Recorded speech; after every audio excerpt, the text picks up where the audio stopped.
આમ આદમી પાર્ટીના નેતા અને વિસાવદરના ધારાસભ્ય ગોપાલ ઇટાલિયાએ મુખ્યમંત્રી મૃદુ અને મુખ્યમંત્રી ભૂપેન્દ્ર પટેલને એક પત્ર લખ્યો છે. પત્રમાં એમણે લખ્યું છે કે મુખ્યમંત્રી કાર્યાલયના અધિકારીઓ ધારાસભ્યોના અને લોકોના કામો સમય મર્યાદામાં કરતા નથી. અનેક પ્રકારનું એમણે લખ્યું છે કે નનામો પત્ર તેમના કાર્યાલય ઉપર આવ્યું છે અને એના પછી એક પાનાનું પત્ર તેઓએ લખી દીધું છે અને અનેક પ્રકારના સવાલો સિસ્ટમ ઉપર સરકાર ઉપર કર્યો છે. નમસ્કાર, હું છું ચિંતામણી પુત્રનીલ પટેલ. સ્વાગત છે આપનું અમારા કાર્યક્રમમાં. આવો જોઈએ કે પોતાના સોશિયલ મીડિયા ઉપર જે ગોપાલ ઇટાલિયાએ પત્ર લખ્યું છે એમાં શું લખ્યું છે. હું તમને શબ્દશઃ વાંચીને સંભળાવું જેથી આગળ પાછળ ન થાય. ઉપર લખ્યું છે કે માનનીય મુખ્યમંત્રી શ્રી, ગુજરાત રાજ્ય, સ્વર્ણિમ સંકુલ 1, ગાંધીનગર. વિષય: મુખ્યમંત્રીના સેક્રેટરી અને સચિવો ધારાસભ્યો અને જનતાના કામોના કોઈ પણ ફાઇલો હોય તેનો સમય મર્યાદામાં નિકાલ કરતા નથી, જેની ફરિયાદ અંગે. આ જ એક પત્ર છે જેને નનામો પત્ર જે છે મળ્યો છે અને એના માટે તો આ સીએમને પત્ર શું લખ્યું છે.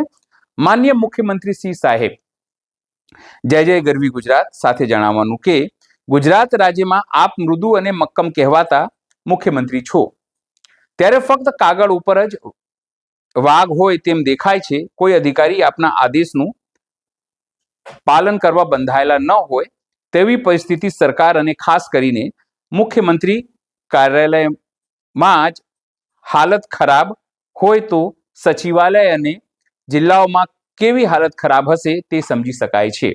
એટલે કે કામને લઈને એમાં લખ્યું છે કે જો મુખ્યમંત્રી કાર્યાલયમાં જ સમયસર કામ ન થતું હોય, લોકોને ધક્કા ખવડાવવામાં આવતા હોય તો પછી જિલ્લાઓમાં શું પરિસ્થિતિ હશે, આ વર્ણન છે.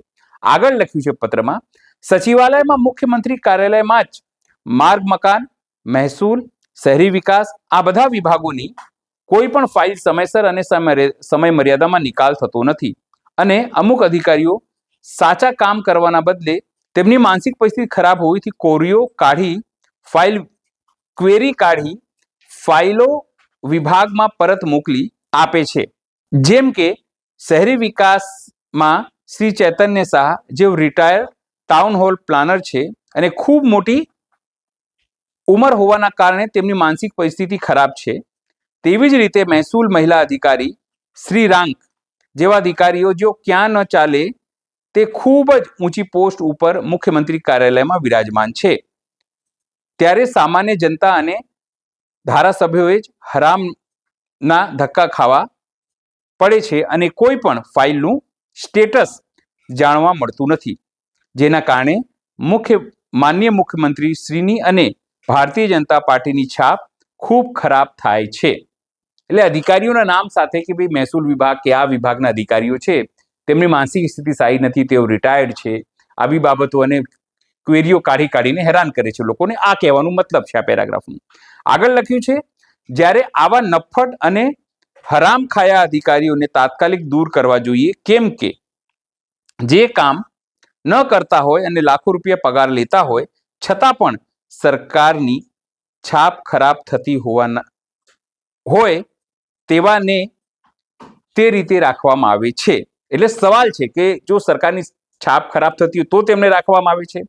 અગાઉ પણ અધિક કલેક્ટર મીતા જોશી પણ આ જ રીતે બધાને હેરાનગતિ કરતા હતા અને અવંતિકા સિંહ મેડમ પણ સરકારમાં કોઈ તટસ્થ અને સારી કામગીરી નથી કે ફરજ બજાવી શકતા નથી.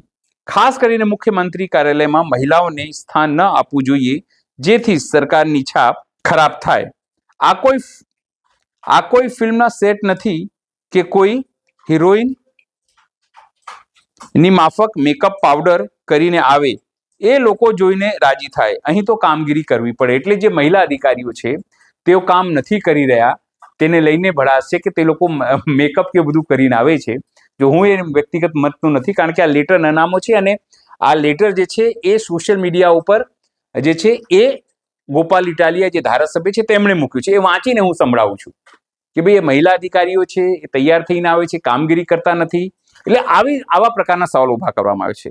આ બાબતે તાત્કાલિક ધોરણે અસરકારક પગલાં ભરી મુખ્યમંત્રી તરીકે આપના કાર્યાલયમાં આવા લુખ્ખા અધિકારીઓ પાસે ગુરુથી શનિ સુધી આ અઠવાડિયાની કેટલી ફાઇલ પડી છે તેનો હિસાબ માંગવો જોઈએ.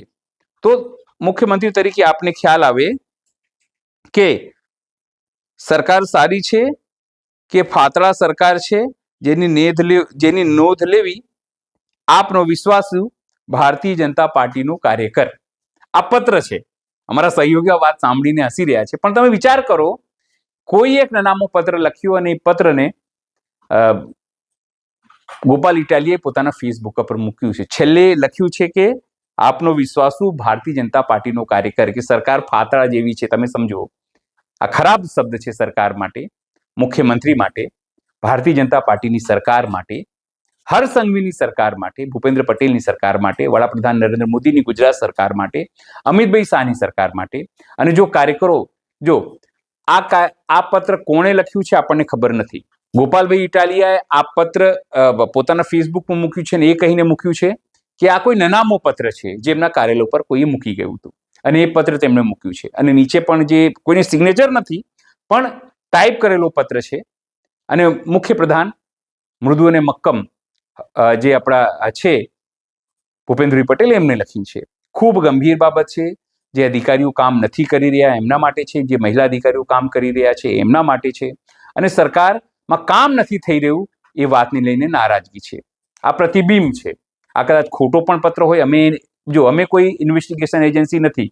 કોણ મૂકી ગયું, શેના માટે મૂકી ગયું, આ સરકારને બદનામ કરવા માંગે છે. પણ જે પત્ર તેમણે મૂક્યું છે, આ પત્ર અમે શબ્દશઃ તમને વાંચીને સંભળાવ્યું, અને મતલબ શું છે એ પણ તમને સમજાવ્યું છે.